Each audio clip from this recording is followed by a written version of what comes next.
तत्व ज्ञान और सत्ज्ञान हमें नहीं मिलता। इसी के कारण हम पुण्य विधिवत नहीं कर पाते और आने वाली आपत्तियों में परमात्मा हमारी मदद नहीं करता, जिसके कारण हम नास्तिक होते जा रहे हैं। जैसे कर्म आधार से कोई कष्ट इंसान पर आता है, वो जितनी भी पूजाएं पहले कर रहा था सबकी उन पूजाओं को अपने भगवानों को याद करता है, उनके निमित्त कोई संकल्प करता है, उन करने के बाद भी फिर आपत्ति आ जाती है, तो फिर वो प्राणी क्या सोचता है कि दुख को बुलाने के लिए घूटी सूटी लगाने लग जाता है, शराब पीने लग जाता है। अब एक और ऐसा जो है ना, ऐसी कहानी शुरू हो रही है कि टेंशन हो गई थी, बीड़ी पी ली, अरे तेरा गजब हो गई, टेंशन का इलाज बीड़ी पाया तने, टेंशन घड़ी हो गई थी, एक बीड़ी पी ली, एक सिगरेट पी ली या दारू पी ली। देखो ये कोई टेंशन का इलाज नहीं, ये तो बकवादों की जो है ना बकवाद है सारी। परमात्मा के में याद करे, रो कर ले, चाहे टेंशन में कर ले, हे परमात्मा तेरे बिना हमारा कोई, वो समाधान देगा आपको। और बीड़ी के समान देगी कि वह शराब देगी, बल्कि दूना दुख पैदा कर देगी, नाम टूट जाएगा और भक्तिहीन हो जाओगे, फिर परमात्मा दूर हो जाता है। अब पूर्ण परमात्मा की भक्ति से पूर्ण लाभ प्राप्त होता है।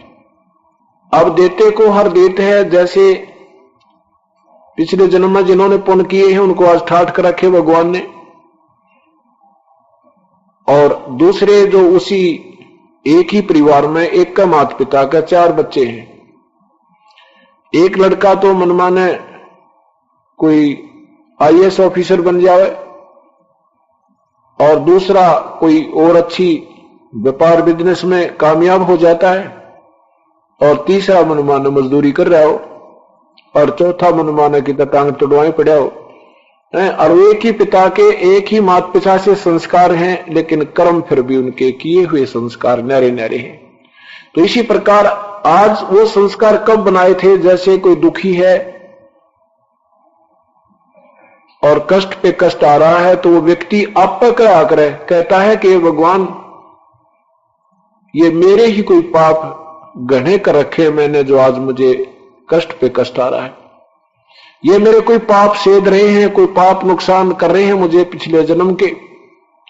और कोई सुखी प्राणी है तो आम व्यक्ति नो कहते हैं कि भाई ये तो घने बढ़िया कर्म करके आया हुआ है, घने अच्छे कर्म कर रखे इसने, तो सारे ठाठ हो गए।